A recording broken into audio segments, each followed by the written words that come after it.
Hello everyone again.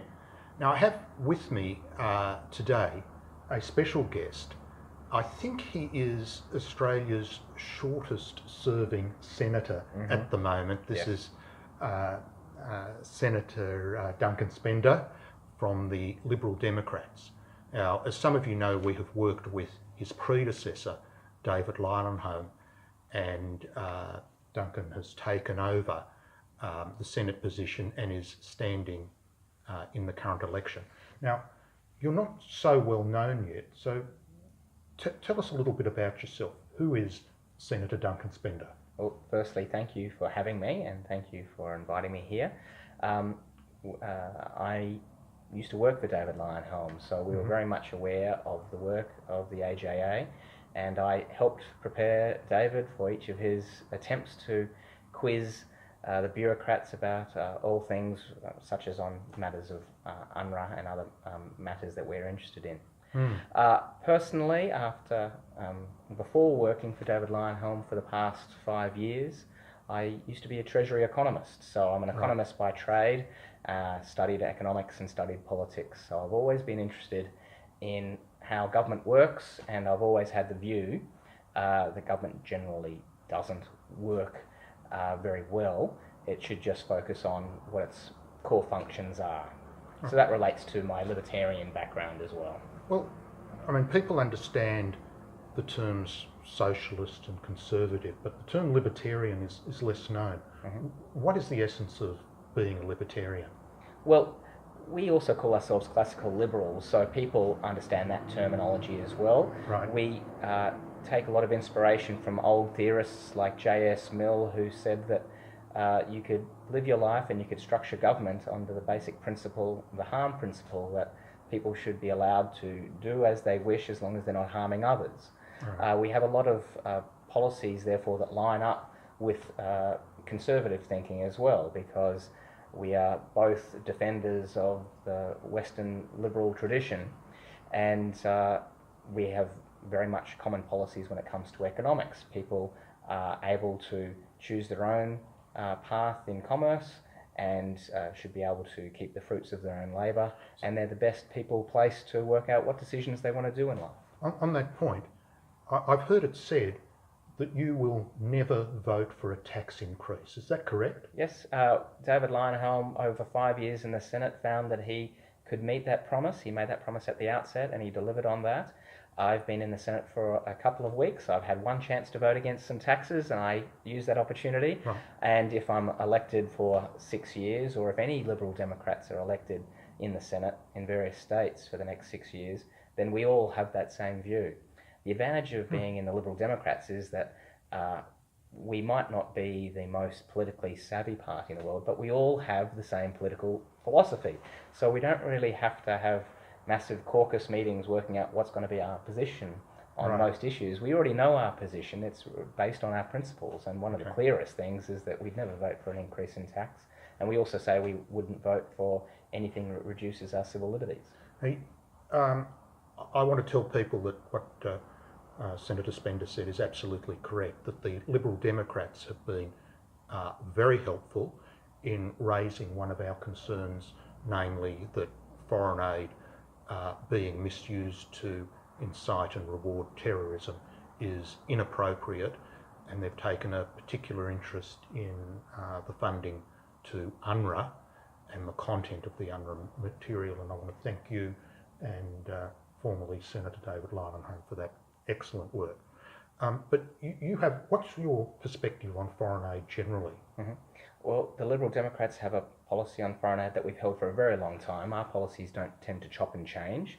We believe that Australia and the Australian government have resources that are useful in emergency situations, including our military support, our medical support, and our medical expertise. So in emergency situations, we believe that yes, the Australian government's well placed to help in emergency relief. But more generally, the more institutional foreign aid, which is the great majority of foreign aid, we have great concerns about, and we would not continue with it.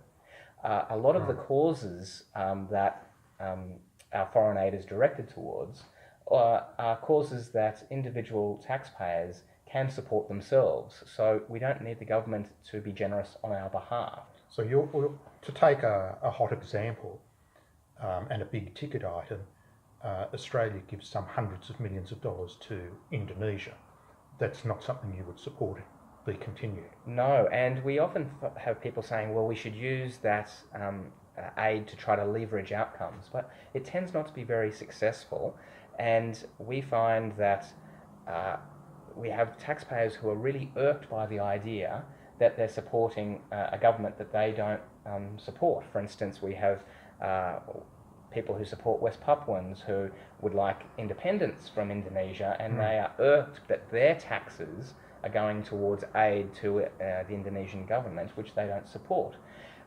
Those who do want to support the Indonesian government, for instance, and those who do want to help them maintain their forests, and that's a big focus of Australian aid, there are charities that you can give to that help maintain the Indonesian forests and the habitats for the orangutans. It's one of the most popular charities out there because people love orangutans. You don't need to have the government on your behalf filter the money through various institutions. Much better directly help an orangutan directly with your own money through a charity that just focused on that. Right. Okay. Now, we were discussing earlier on the state of Israel, and do you want to just say very briefly your perspective on Israel's place? I've learnt a lot over the past 5 years from David Leyonhjelm, who is a big fan and studier of all things in Israel. He's actually an agricultural buff, so he loves Israel's fantastic use of its water resources. But through working with David Leyonhjelm, I've learnt a lot about Israel, and through my previous studies and my previous studies being raised as a Christian and my reading of the Bible, I know a fair bit about the concept of Israel and the history of Israel. I and the Liberal Democrats generally are big supporters of the existence of the State of Israel. It should be a no-brainer that a fantastic liberal democracy in that part of the world should be supported, and of course has a right to exist and continue to exist, but that unfortunately isn't a widespread universal view. Well, one of the issues that arose last year was the status of Jerusalem and where the embassy should be. What's your view? I believe that a lot of what we do in foreign affairs is based on what is rather than what you might hope to be. We should have our embassy in the capital city of whatever country we think we need to have an embassy in. And the capital city of Israel is Jerusalem. Cool. And it's just a question, firstly, beyond anything else, of practicalities. If you have an embassy, you have it in the capital city of that particular country, particularly if the people that you need to interact with are based in that city. These people have a job to do. The people working in the Australian embassy have a job to do. They're not just sitting back, sipping wine and living the good life of a diplomat. They've got a job to do. They should be in the capital city. And we, from Australia, don't determine what's the capital city of each country. That country does.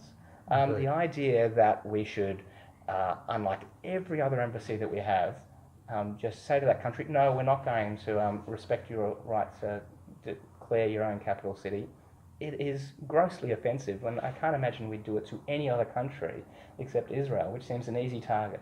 Well, there's another Israel in the news at the moment, and being a libertarian, I know you're focused on individual freedom, so I've got to ask you, what's your view on what's happened to Israel Folau? And he made a statement on social media espousing certain Christian religious view, and he seems to have been pilloried by Australian rugby for that. What would be the Liberal Democrat view of that? Well, it's multi-layered. The Liberal Democrats are massive supporters of free speech. We have various pieces of legislation in the Parliament to extend free speech as much as possible, including Section 18C. We've got a bill to repeal that. We would support that, by the way. We also think that it's an important principle of free speech, and particularly the lower two thresholds are just ridiculous. Oh, well, having someone else define what is offensive, and then you can have be found to be unlawful, is a Kafkaesque, crazy scenario. I often refer back to the Bolt case, which is a high-profile case, and regardless of the quality of the particular columns that were in question, the subject matter is one of vital importance for us to have our columnists write about, which is the affirmative action policies of our government. And if we don't have our columnists freely write about affirmative action policies, then we're just assuming that what's currently in place are the best policies. It's not how democracy works. You have policies debated. With Israel's particular circumstance, he was quoting directly from, I understand, the King James Bible, which is a very poetic version of the Bible. We've got a family version, which is a bit of a treasure in our family. And I'm not a person of faith anymore, and I don't particularly believe in the concept of hell. So I'm not particularly offended when someone says that certain groups of people will go to hell. I find it very odd that those who have said they're offended are people who most likely don't believe in the concept of hell anyway. So how can they possibly... It's a desire to be offended that seems to me like a neurosis. Wanting to be offended is something you might want to get checked out. Now, without going anywhere near something that's sub judice, there's been some interesting interactions between the Liberal Democrats and the Greens. And how do you see the Greens in Australian politics? Well, it relates to what we were saying before about free speech. I find it very odd that we have defamation laws in Australia which could potentially, we'll wait and see, mean that it's unlawful to call a Greens politician a hypocrite. I find that very odd because if you look through each of the individual policies of the Greens, it's dripping with hypocrisy. For instance, their key policy concern, climate change, would seem to naturally lead to a view that we should be considering things like nuclear power. And their main argument that we should be listening to the science should presumably also affect their view of nuclear power and the science of that. But that policy, their views on climate change and nuclear power are dripping with hypocrisy. So we obviously have great problems, the Liberal Democrats, with the Greens. It's unfortunate that they're so focused on identity politics. I don't think they're a force for good, unfortunately, in Australian politics. Look, you're with us 100% on that. We don't tell people who to vote for, but we're happy to speak with leaders that have interesting policies, and the Liberal Democrats fall into that category. But when it comes to the Greens, we make a bit of an exception, and we see wisdom in putting them last. Well, we find also, we get along, the Liberal Democrats, with a whole bunch of people on the crossbench.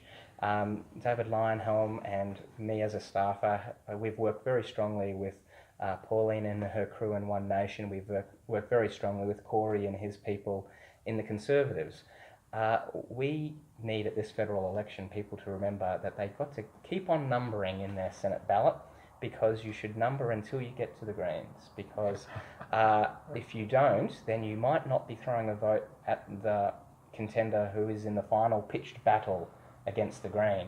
And you want to be in that battle. You want to have your vote contribute to make sure that the last senator elected in each state doesn't end up being a Green.